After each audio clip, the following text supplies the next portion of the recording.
Picture this. You're at a birthday party, maybe 7 years old. There's cake, there's screaming. 17 kids are ricocheting off the walls, and you are sitting in the corner watching them.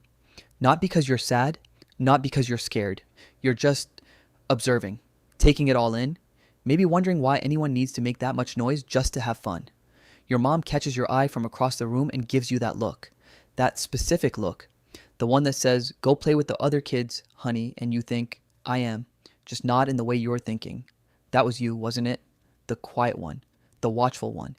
The kid the teachers described as thoughtful in a tone that somehow made it sound like a problem to be solved. Here's what I want you to know. There was nothing wrong with you. There still isn't. And the psychology behind who you were and who you've become is actually a lot more fascinating than anyone ever bothered to explain. Let me get into it. Thing nobody talks about when it comes to quiet kids, silence wasn't absence. It was process. While other kids were externalizing their experience, turning every feeling into noise, every thought into action, you were running something more like an internal operating system, deep, layered, constantly analyzing. The quiet wasn't empty, it was full. Researchers at Yale studied brain activity in people who score high on what's called sensory processing sensitivity, a trait that's present in roughly 15 to 20% of the population, and which describes people who process information from their environment more deeply than average, more connections between stimuli, more cross-activation between brain regions. When these individuals experience something, more of their brain lights up. The right hemisphere, the areas associated with reflection and meaning making, all of it gets recruited in a way that doesn't happen in less sensitive processors. You weren't overthinking things as a kid, you were fully thinking them. The depth dial was just turned all the way up from the start. Now, I want to talk about dopamine for a second because this explains so much about why quiet kids work differently. Most of the brain's reward system runs on dopamine, that surge of feel-good that makes you want to do something again. What a lot of people don't realize is that dopamine isn't a fixed quantity. Different nervous systems have different baseline dopamine activity, and research suggests that quieter, more introverted people tend to have longer dopamine pathways. The signal takes more time to travel. The reward circuitry is simply less easily triggered by external stimulation. What that means in practice, a room full of screaming kids at a birthday party. For some kids, that's the jackpot. The stimulation is rewarding in real time. For you, and for kids wired like you, it was overwhelming before it was enjoyable. The return on that social investment wasn't worth the cost, so you pulled back. And you got real good at finding your own rewards. Maybe it was a book. Maybe it was a corner of the playground where you could watch ants with the focus of a scientist. Maybe it was drawing or building or disappearing into your own head where you were building elaborate scenarios no one else could see. That wasn't antisocial behavior. That was self-regulation. You were managing your own neurological economy. That's not weird. That's actually sophisticated. Here's something that might reframe your entire childhood in about 30 seconds.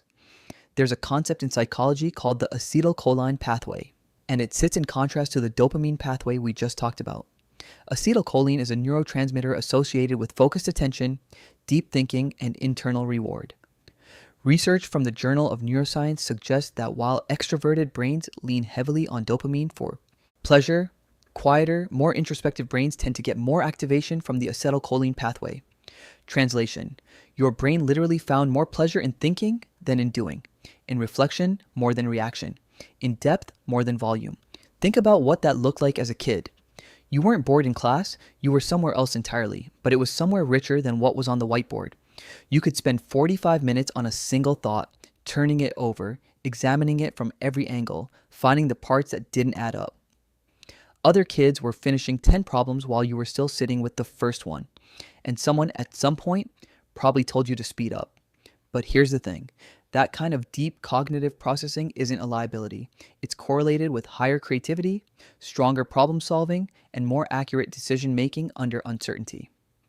A 2012 study out of the University of California found that individuals who exhibit high levels of reflective processing take longer to arrive at conclusions, but make significantly fewer errors in complex reasoning tasks. You weren't slow, you were thorough. There's a difference. Let's talk about the social piece, because this is where a lot of quiet kids carry the most weight. Being the quiet one often came with a secondary label: shy, aloof, stuck up even, which, if you heard that one, probably genuinely confused you because you weren't uninterested in people. You were intensely interested in them. You just couldn't fake interest you didn't feel. Here's what's actually going on there. Psychologically, research on introversion, and I'm drawing here from work by Dr. Lori Helgo, a psychologist who's written extensively on introverted personality styles, consistently shows that quiet individuals don't dislike people. They selectively engage. They have a preference for depth over breadth. Surface small talk doesn't just bore them. It can feel actively draining because it doesn't actually connect to anything real. And your nervous system as a kid knew the difference between genuine connection and performance, between a conversation that mattered and noise shaped like words. So you waited. You were selective. You saved your full attention for the people and moments that actually earned it. And when you did connect, really connect, you were probably one of the most loyal, attentive, and quietly devoted friends anyone had. The kids who everyone noticed weren't always the ones who left a mark. Sometimes it was the quiet one in the corner who remembered what you said 3 months ago, who noticed when something was off, who showed up without being asked. That was you too. I want to bring up mirror neurons here because I think this is something quiet kids are rarely told about themselves and absolutely should be. Mirror neurons are brain cells that fire both when you do something and when you watch someone else do it. They're the neurological basis of empathy and of feeling what other people feel. And research from Dr. Elaine Aron, whose work on the highly sensitive person is foundational in this field, suggests that people with deeper sensory processing, people like you, tend to have more reactive mirror neuron systems. You didn't just watch people as a kid, you absorbed them. Their emotions landed in you. You knew when a teacher was having a bad day before she said a word. You felt the tension in a room before anyone named it. You registered the subtleties that other kids walked right past.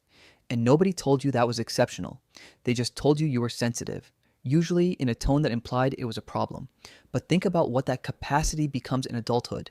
That ability to read a room, to feel the undercurrents, to understand what someone actually means beneath what they're saying, that's not a quirk.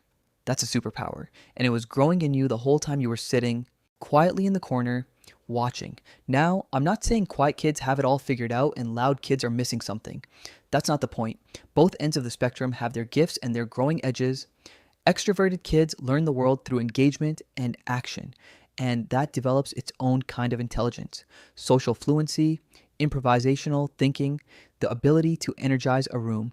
But I am saying there are legitimate neurological and psychological differences at play, and that the quiet kids in the world were, and still are, systematically misread.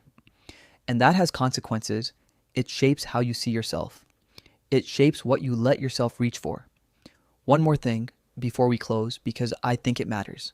The quiet kid grows up, and sometimes the grown-up version of that kid is still waiting to be given permission to take up space, still second-guessing whether their thoughts are worth sharing, still translating their depth into whatever form feels least, likely to make people uncomfortable. And here's what I want to say to that person, to you, if that's who you are right now. The observational skills you developed watching every birthday party from the corner, that's perceptual intelligence. The deep processing that made you seem slow, it's the same mechanism behind every great insight you've ever had. The selectivity that looked like shyness, it was discernment. It was standards. It was your nervous system refusing to spend itself on things that didn't matter. You were never broken. You were never boring. You were never too much or not enough. You were building something internal that most people can't even see until it's already become remarkable. The quiet ones are still watching, still processing, still understanding things about the room that no one else has named yet. They always were.